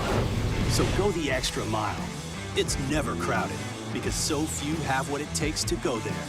Mercedes-Benz Vans. Jerry and Benny Payne began Central Plumbing Company out of their driveway in Tanglewood subdivision. 50 years later and 4 generations down the road, we continue to serve Baton Rouge and the surrounding areas for all of their plumbing needs. Residential, commercial, industrial, or hospitality, Central Plumbing is here 24/7, 365. We want to thank our customers, family, and friends for 50 years of success. And looking forward to 50 more. I've been doing business with Luba for 25 years. They're dependable, trustworthy. It's just the attention to detail with our clients. Our folks have years and years of experience. They're highly trained professionals, but many companies have that asset. What I'd like to think makes Luba a bit different is that we use those talents in a way that truly is dedicated to serving the needs of the folks who depend on us. Gulf Coast Office Products is a nationally recognized Savin office equipment dealer based right here in Louisiana. Over 100 employees strong, Gulf Coast has the boots on the ground to support all vertical markets, from education, engineering, legal, and finance. With the latest in office technology, from desktop to production segment units, Gulf Coast and Savin have the perfect fit for you. Call 225-756-2644. That's 756-2644 for Gulf Coast Office Products. At Relief Windows, we're more than windows. We're windows, doors, hardy plank, and vinyl siding. But our #1 product is always customer satisfaction. This is the Hunt Palmer Show, brought to you by Plucker's Wing Bar.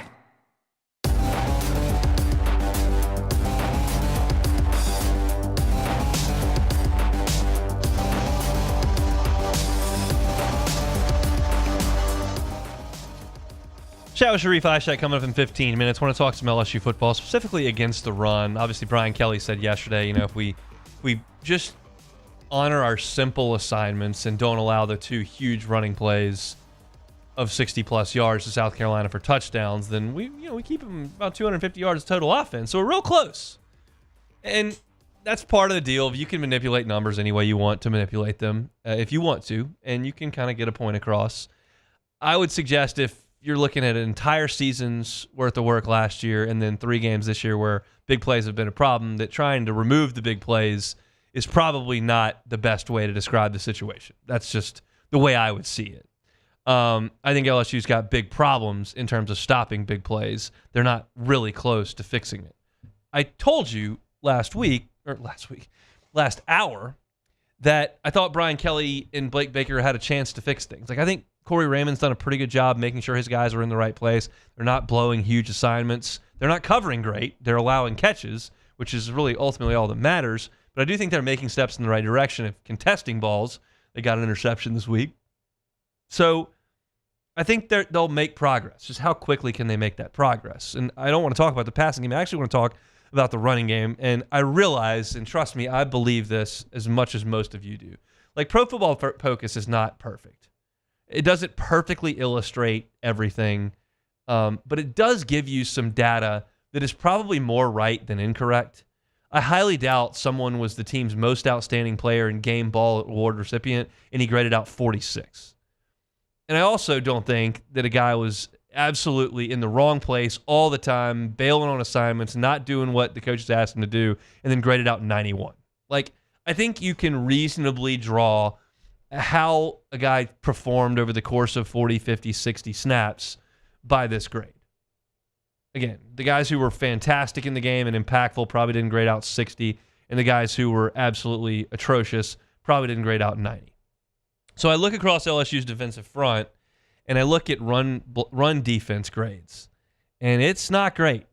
Like, Braden Swinson graded out 72.4 for the game, but that's all in the pass rush because he was a 90 in pass rush. We all saw that. He had 3 sacks.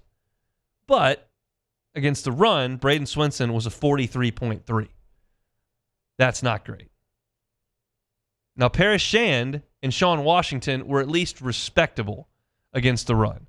68.7 for Shand, 66.2 for Washington. Not good, but respectable. Keep in mind, it's very, very rare that folks rank in the 90s in Pro Football Focus. Most of your really good grades, solid grades, are in the mid to upper 80s. You get into the 60s, like, you did your job some, but you had some issues. But Jalen Lee's run defense, 60.5 on 8 run snaps.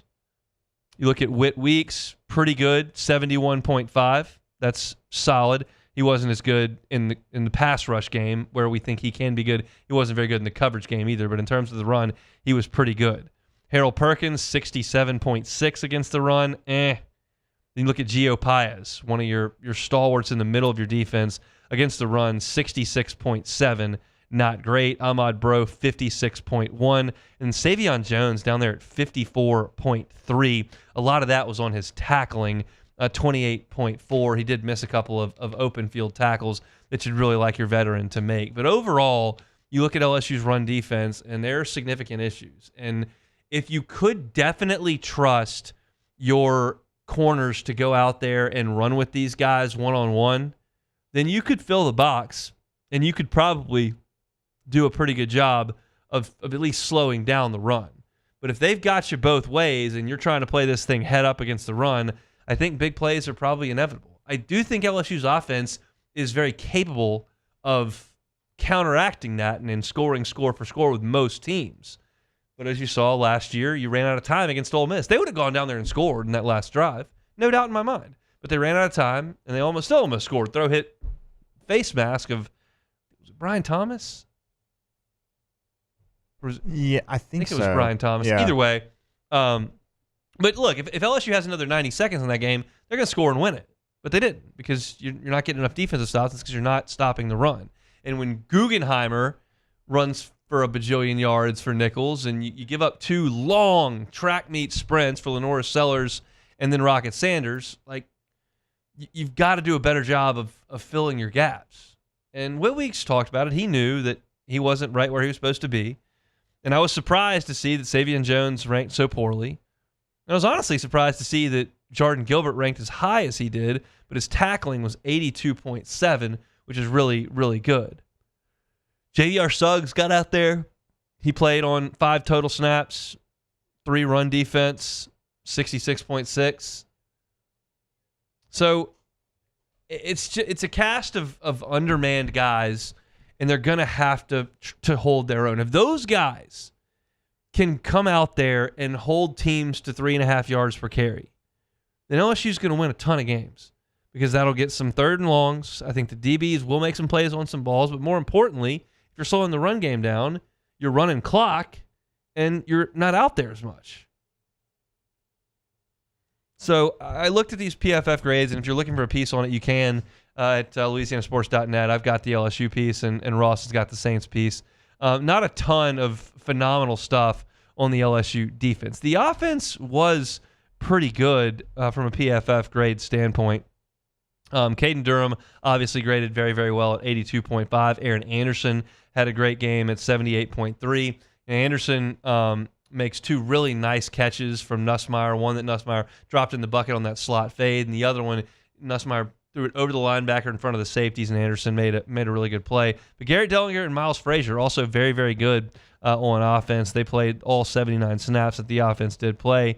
And Frazier was really good in pass blocking at 77.9, not as good in the run block portion of the game, but still pretty good at 70. Dellinger dominated in pass block, 88.3, and was okay in run block at 67.1. So again, as I watched the game and watched most of these guys play, most of these numbers make a lot of sense for PFF with their LSU grades, because most of the guys that I thought had a really good game have high numbers. Most of the guys I thought may have struggled a little bit, had some low numbers. And so you've got work to do, but the good news is you've got 3 weeks to do it. You've got this week in a bad UCLA team. You got the next week in South Alabama, and you got the next week, which is a bye, and that's when you got to turn this thing up to 11. When you get to the bye, these guys have got to be better than they are. So whatever you've got to do to get ready for UCLA this week and get those guys to play better, you got to do it. Whatever you got to do to get the dub against South Alabama and get the team off the field after 3 quarters, you got to do it, because when Ole Miss comes in here, it's not going to be much of a joke. It's going to be an incredible environment inside Tiger Stadium, and that defense will have their hands full with a really, really good Ole Miss team. All right, we'll step aside when we come back. Shorie Shack, WDSU. It's the Hunt Palmer Show. The Hunt Palmer Show. Always love telling you about LeBear's Baton Rouge. It's your new game day headquarters. This season, they got the big screens around, and now you can bet on and dine on ESPN Bet in person. Asking you to sign up for the Cover 5 SEC contest. It's a great time to sign up, because I played in it last week, as I do every week, and I was atrocious. So I've fallen way down the standings. You can catch me pretty quickly if you can pick some games properly. The code is LABRSEC24. LABRSEC24. You can find that on the Pin Play app, and the Cover 5 app is where you can actually play. You pick each SEC game that week and play against your friends and enter to win weekly and season-long prizes. If you're not a member, no big deal. Get the Pin Play app today. LeBear's Baton Rouge, your live sports headquarters. Must be 21 or older. Gambling problem? Call 1-800-589-9966. Parish Construction and Roofing. Hello, Kim Mulkey here.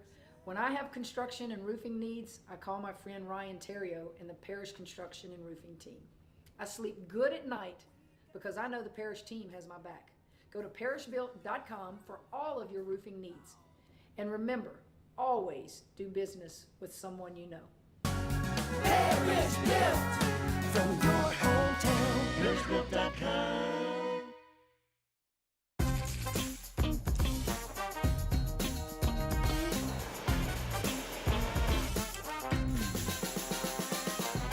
The best kept secret in town is out. Discover Tallulah at the Renaissance Hotel on Bluebonnet. Gulf Coast Bank and Trust is giving our customers the power to bank anywhere, anytime during this challenging event. And we're right there with you. Our mobile banking app is a smart way to manage your money and time. Gulf Coast Bank and Trust, the bank that cares about you. At Relief Windows, we're more than windows. We're windows, doors, party plank, and vinyl siding. But our number one product is always customer satisfaction. Visit us online at reliefwindows.com. There it is, the extra mile, on the border of expected and extraordinary, for those willing to go further, like vans customized for work or play, with safety and tech to keep you connected, supported by a 5-star sales, service, and finance team, and backed by the 1-star you know. So go the extra mile. It's never crowded, because so few have what it takes to go there. Mercedes-Benz Vans. It's no secret. The best oysters in Baton Rouge are at Jolie Pearl Oyster Bar. Enjoy mouth-watering South Louisiana flavor and oysters from all over the country. And don't forget our nightly drink specials.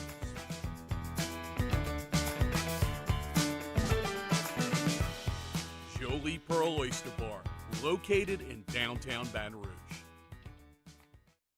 Dylan Cruz here to tell you about Six Rings Baseball and Softball Camp. If you live on the North Shore and play ball, go to Six Rings Camps with former LSU assistant coach Dan Canaveri. His knowledge is second to none, and your child will improve and have fun doing it. Camps were held at Coquille Park and Six Rings Academy in Covington with 4 sessions over the summer. Full day and morning only sessions are available from ages 7 to 13. Go to sixringsbaseball.com or call 985-206-9096. Learn the game to love the game. When it comes to ending cancer, we push forward, always working together for you. That's why our... This is the Hunt Palmer Show. Hopefully Hunt remembered to bring his laptop charger. Nah, there's no chance.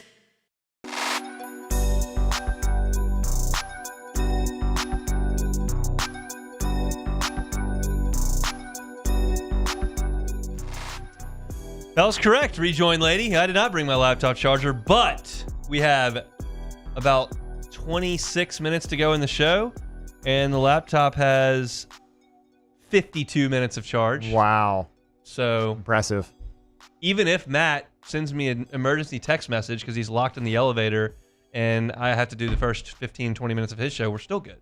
Wow. So, impressive. no worries at all. Shorie Shack, WDSU, all things New Orleans with us, but for now, it is big-time New Orleans Saints talk. The black and gold have honestly outperformed what I would suggest would be anybody's realistic expectation. Even the black and goldest glasses out there would have to suggest that they could not have possibly seen this coming. Our guy Sharif, generally speaking, is pretty optimistic. He generally thinks that the folks from New Orleans can get it done, whether it's the Saints or the Pels. I don't think he could have seen this coming after 2 weeks. Sharif, how shocked are you at the New Orleans Saints and their 2-0 start? I'd be honest with you, man. I'd be a liar if I said I wasn't shocked. I mean, they have. I know it's just 2 games, but they're over-exceeding and doing it in different areas that we didn't think we'd see, early on in the season. So yes, I'm impressed and shocked. A lot of people are. They would be lying to you if they didn't say they're both impressed and shocked. What's the most shocking thing? The most shocking thing to me is just how well the offensive line has played. I mean, that has to be the one group that needs their flowers the most. Derek Carr is a 1A, 1B with those 2 guys, just how great those 2 have been. Without that offensive line, and Trevor Penning, he deserves his flowers more than anyone. I know everyone's talking about Taliese Fuaga, but it's been Trevor Penning. He's a mauling guy, mauled Dexter Lawrence, mauled Micah Parsons. First week, he absolutely crushed Devian Clowney. But that offensive line, to me, has been superb in run block, pass pro. They have been everything that, we didn't honestly see during the preseason games and during, parts of training camp. It's certainly been a pleasant surprise for this team. Do you think it can continue? They're not going to score 40-plus points a game, obviously. Can the offensive line be a strength? Yes. I mean, as long as they stay the H word, healthy. If they can stay healthy and avoid any major, long-term health issues, yeah, they can stay productive. I mean, the way Clint Kubiak calls this game and the way they run that offense, you see it in San Francisco in the Kyle Shanahan tree. It works. It's pre-snap motion, play action. It's, running the ball on downs you may not run the ball, passing the ball on downs you may not pass the ball. It's been a lot of trickery, not really trickery type of plays. It's been a lot of diversions. It's been a lot of misdirection. It's the stuff that you didn't see under Pete Carmichael and even Sean Payton. It's just been a 180, man. Look, this is exactly what they needed. This is the type of life they needed in terms of their offense. And as long as they can get to that, upper 20s, upper 20 in points and keep this offense balanced, yeah, I feel pretty good. I feel pretty good about the offensive line. What do you make of Kamara's start? Surprising? I mean, you asked me a couple of weeks ago how much does he have in him, and I was like, man, as long as he's checked in and not checked out, he certainly looks way more checked in than many of us thought. I mean, this guy smiling, happy, being a professional, and this past week was very good. Very good, and it has a lot to do with that offense. You saw on the screen, you saw how fast Cesar Ruiz was running on that screen play down the field with him. I mean, Yeah, I mean, look, man, to not say that I'm pleasantly surprised about every question you're going to ask me is going to be, I'd be disingenuous. I am more than pleasantly surprised with every player and every coach and just every decision being made. Like I said, it's probably not going to continue at this pace, but as long as you can keep a healthy and a balanced offense, you're in a good place. My 8-9 prediction will get shattered. Yeah, they're a quarter of the way there at this point with 2 wins. We'll stay with the offense here briefly. Is there a concern that there shouldn't be a concern. It's going to happen. Teams are going to adjust. What's your confidence level that the Saints will be able to counter? Yeah, I'm at this point. Yeah, I'm very confident that Clinton and the rest of the offensive staff will be able to counter adjust everyone. I mean, I think the problem is like, are teams going to be able to adjust to them quickly enough? And it sounds crazy to say, are they going to be able to adjust quickly enough to the offense before the Saints have to even counter adjust to them? So that is the thing that I would be most excited about, is like teams having to really think deeply and hard about like, how can they adjust to, the Saints and what they're doing? I mean, look, they're running the ball at a high clip. That is the thing that makes Derek Carr so successful and why he's able to launch the ball down the field and why he's able to hit the middle of the field too and the outs. It's just like because they're running the ball. It's the age-old saying, Hunt, if you can run the ball, you're going to be able to throw the ball. And you're seeing that from, in different concepts too. So that is like been the most impressive part and all the, just the way they're doing it in terms of being successful. Is Derek Carr different in interviews and post games? And is there a little bit of a different vibe? I have to imagine there is, but I'm obviously not there. Yeah, he's happy. I mean, if you're dropping 47 and 44 points in back-to-back games, you're going to be happy. I mean, he's thrown 39, 40 passes and leads the NFL in quite a few categories through 2 weeks. Yeah, he's happy. But one thing I like about this team is like, even though like they're proving a lot of people wrong, they're not letting you know that, hey, we're proving you wrong. They just look at it as we still have a long way to go. We got a lot of, we still got a lot to show. We still have a lot to overcome. And you gotta like that. You don't want people to get over cocky because people were underselling them and saying that they're not going to be good. And they're not like on that hype train of like trying to prove people wrong. Hey, Dennis Allen said it yesterday. They know what's been said and it's out there, but that's like the least of their worries right now. All right, Dennis Allen in the post game says sometimes you just got to jump up and show them. What do you think about that? Man, is he going Kendrick Lamar on me? I mean, I like it. I mean, he's showing some swag. People said he was boring. There you go. He's not trying not to be boring. So he is trying to, prove the naysayers and the doubters wrong that maybe he's not as boring as many people thought. But the one thing I like about Dennis is he gave the keys to Clint Kubiak and he's staying out of the way. And that's, I think fans should appreciate that. He is not getting involved in the offense. He is letting the offensive staff handle that. And, I mean, that's just another sign of improvement with the entire football team and Dennis Allen. Meanwhile, the defense isn't so bad. They've been really, really good. I'm not going to give them just all the flowers, as you were saying, for bottling up Bryce Young in Carolina because they're a disaster. I will give you plenty of flowers for going to Dallas and making that offense look bad and turning Dak Prescott over a couple of times. What did you think about it? Hunt, for the last few years, it's been like, oh, man, the defense is going to get it done. They're awesome. They're going to continue being dominant. And really, we haven't talked much about the defense because the offense has been so good. But, man, the defense is clamping down, Dak and Bryce the first 2 games. Look, man, I mean, the amount of pressure, the way they can disguise that pressure, the way they've been defending. Look, Kool-Aid McKinstry in his first start looked really good.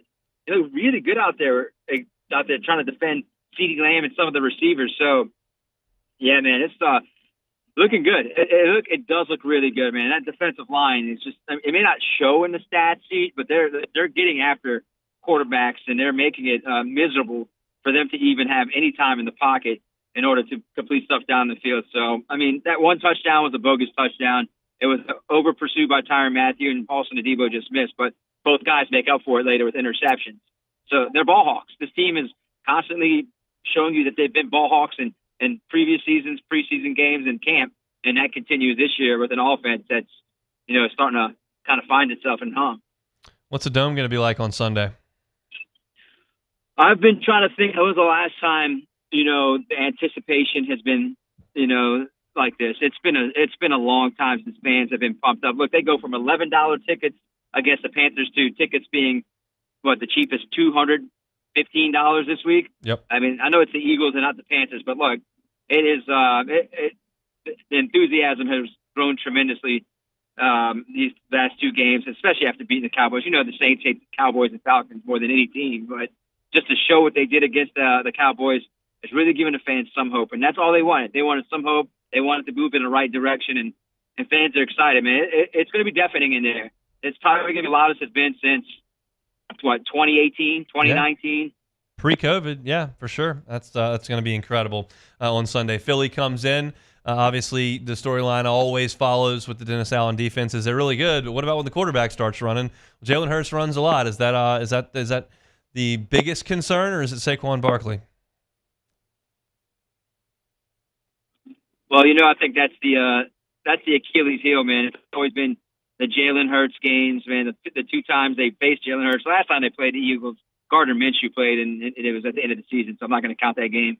So yeah, it is the RPO, man. That's been the issue. It's been the Achilles heel for the Saints for so many years under these dual threat quarterbacks. And I think they're just ready to quiet everyone down when it comes to, hey, we can't defend these type of quarterbacks. They're gonna probably find a way to make it a priority to beat us on defense. But watching that game last night, Hunt, he's not running much. I know they're trying to preserve Jalen Hurts, not try to get him nicked up. I think maybe they're doing something different this year with Jalen Hurts, not letting him run that much with Saquon Barkley in the backfield now. But I think the Saints defense is going to be out to try to prove a lot of people wrong that they can slow down an offense and a quarterback like that. What do you think Philly will try to do to the Saints offense? Obviously, no one's had an answer just yet, but now there are 2 games of tape out there. If you had to guess based on watching the Saints, what do you think Philly's initial strategy will be? Outstanding question. I do really want to know what defensive coordinator Vic Fangio is going to do, the type of disguises he's going to have. Is he going to line up a bunch of guys at the line and try to drop them back right at the snap? I mean, I don't know how to defend it. I mean, that's probably your best way is trying to disguise it and confuse Derek Carr and Clint Kubiak as much as possible. I mean, that's the best way is trying to disguise and confuse at this point. It didn't work that much last night with Kirk Cousins. Kirk Cousins was able to just go down the field in a minute and 5 seconds and beat them, but that was a prevent defense. Running a prevent defense against the Saints might be the worst nightmare for you because they have quite a few weapons that can beat that. So my best guess will be trying to do something a little to deceive them maybe on that line and try to drop and disguise blitzes a lot. Any injury concerns? Obviously, Lattimore had to miss the game. Is there anybody else that you're looking at going maybe they could be back for this one? I really think that they need Taysom Hill to be healthy. I know he went to the hospital with that chest injury. Dennis Allen made it seem like it wasn't that serious, but what isn't serious when you go to a hospital to become a chest injury? Was it a bad chest bruise from a bad collision that maybe he couldn't breathe? So I'll probably be on the injury report tomorrow with a chest injury. These are tough. He'll probably try to play even though he had that chest injury. Marshawn Lattimore looked like he wanted to play before the game, but I think maybe they looked at it. Look, it's not a sprint; it's a marathon. We want to make sure we have you healthy for most of the season, not just 6 or 7 games. But other than that, I mean, I really don't, see any of the players having any kind of injuries outside of Taysom that should be ready to go. And maybe Marshawn does come back this week and they have him, and it's a good thing that AJ Brown won't be playing for them. He has that hamstring issue, yep. But. So they right now they're sitting in a nice spot overall. Yeah, just to that end, I mean, obviously good win for Tampa over the weekend. Do you think the Saints are the favorite in the NFC South, or is it the defending champs? Well, you still got to go with the defending champs, man. That win to go to Detroit, I mean, who beat them in the playoffs last year in Detroit? That's an impressive win. What the Saints did was, very impressive. Let's not kid ourselves. When everyone said they had no chance to go to Dallas and beat Dallas in their home opener.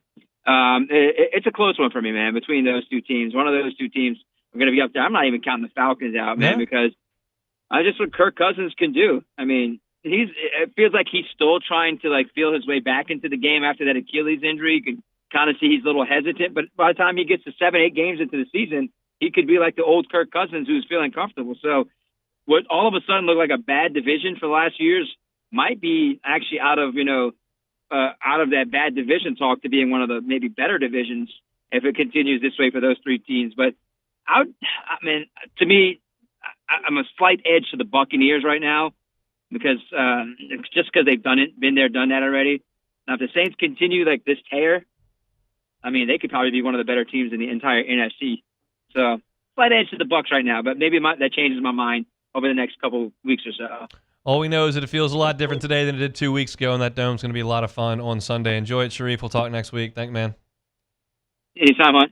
Shorie Shack, WDSU down there in New Orleans. If you're looking for Saints content, check it out. Hunt on Saints on YouTube. We've really appreciated y'all for locking in over the last 10 days or so. There's been a lot of interest in the New Orleans Saints, and that's a very, very good thing in this part of the world. All right, we'll come back and close things out. It's a Tuesday edition of the Hunt Palmer Show. The Hunt Palmer Show.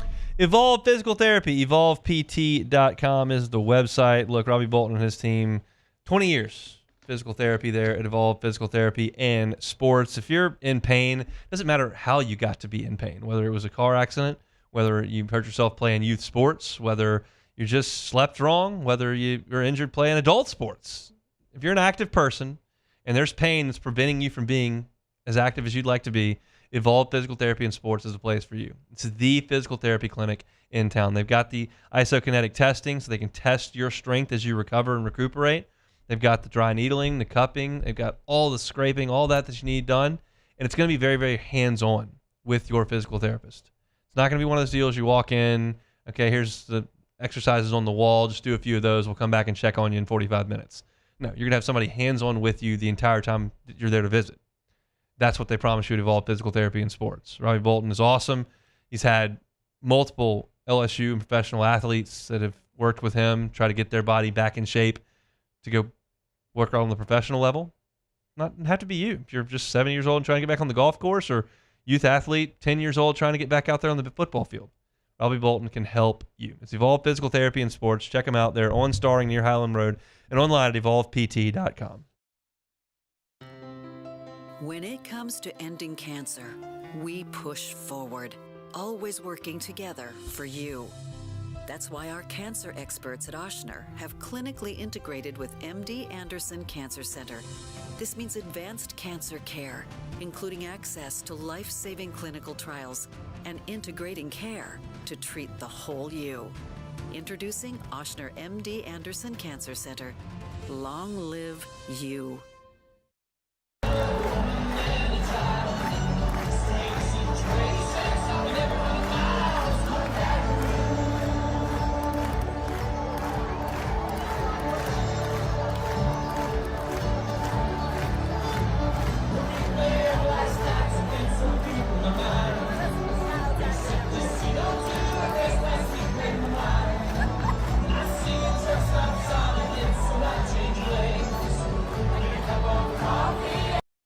Electricity is all around us, and our families depend on it.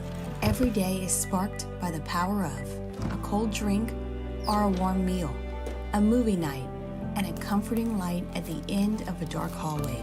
From sunrise to sunset, playtime to bedtime, our team is ready to take care of your electrical needs.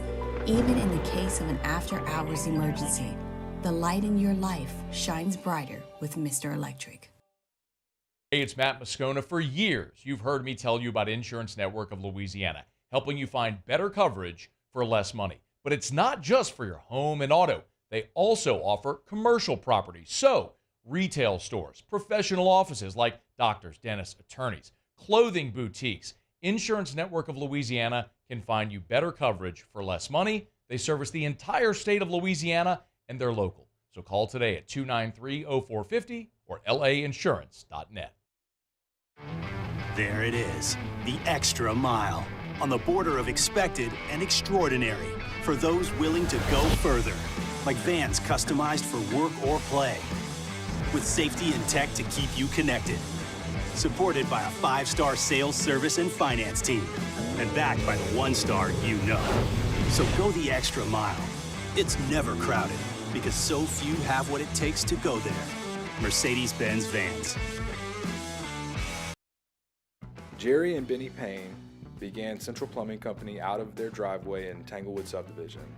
50 years later and 4 generations down the road, we continue to serve Baton Rouge and the surrounding areas for all of their plumbing needs. Residential, commercial, industrial, or hospitality, Central Plumbing is here 24/7, 365. We want to thank our customers, family, and friends for 50 years of success. This is the Hunt Palmer Show, brought to you by Plucker's Wing Bar.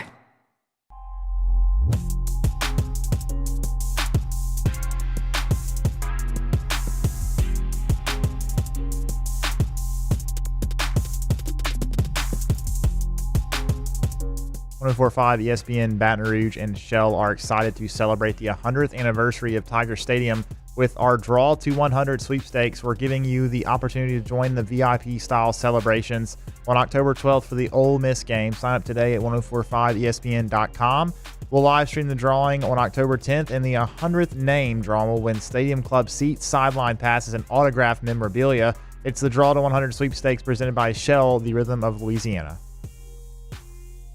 I'd like some of that. Sideline that'd be passes, good. Stadium Club. I got a pass to get on the elevator, but it very much says no field access. Yeah. They do not want me on the field at I all. don't think my ticket in the 600 section is getting me field access. You might want to check the fine print there. Maybe Yeah. it does.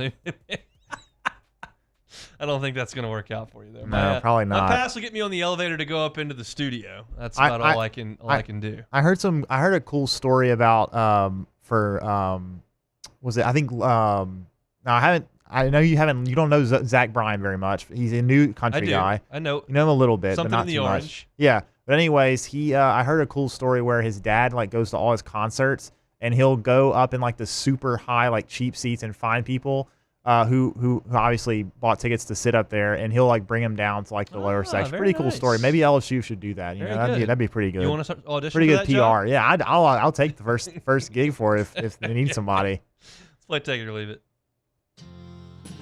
Alrighty, first one here. Cubs rookie pitcher Shota Imanaga was very good again last night. In a winning performance, 14th in the season, 5th straight against not against the A's, but 5th straight in his last 5 starts with a career high 11 strikeouts, bringing a season total 170. It's good for 9th in the National League, and his ERA is 3.03. That's good for 6th in the majors. This is the best rookie season by a Cubs pitcher since Mark Pryor. Take it or leave it. Oh man, because Pryor was after Wood. Zambrano wasn't nearly that good. So yeah, I mean Hendricks was pretty good, but he wasn't this good. He was really good the next year. So yeah, I would say I would take it. I think that this is I'll take it. It's off the top of my head the best rookie season for a Cubs pitcher in a long time. It's unfortunate they squandered it by not showing up at all in May and June. Shout out Cubs. Awful. All right, next one here. Lane Kiffin said Wake Forest violated quote an he's unwritten salty. rule by buying its way out of next year's matchup in Oxford, leaving the Rebels in search of another major conference or just any opponent at all, because most people's schedules obviously already set next year. This shouldn't be allowed. Take it or leave it. I mean, I'll leave it if it's in the contract. It's in the contract. If you don't want it to happen, you don't put it in the contract. You jack up the number, the dollar amount, so that it's so prohibitive they can't do it. It's $750,000. Wake Forest has got that. They can make it happen. You make it $6 million, I think they'll think twice about doing it. So that's just a contractual deal. I don't think that Ole Miss thought that was a possibility, but it honestly always is. You can always find a way to work around it. So I'm curious if Wake was their only Power 5, which I'm assuming that it is, what are they going to do? And I don't know if the SEC lets them off the hook. If the SEC lets them off the hook and then go find some FCS patsy, then all is well. If they got to go find somebody that's really good, that could be a bit of an issue. So,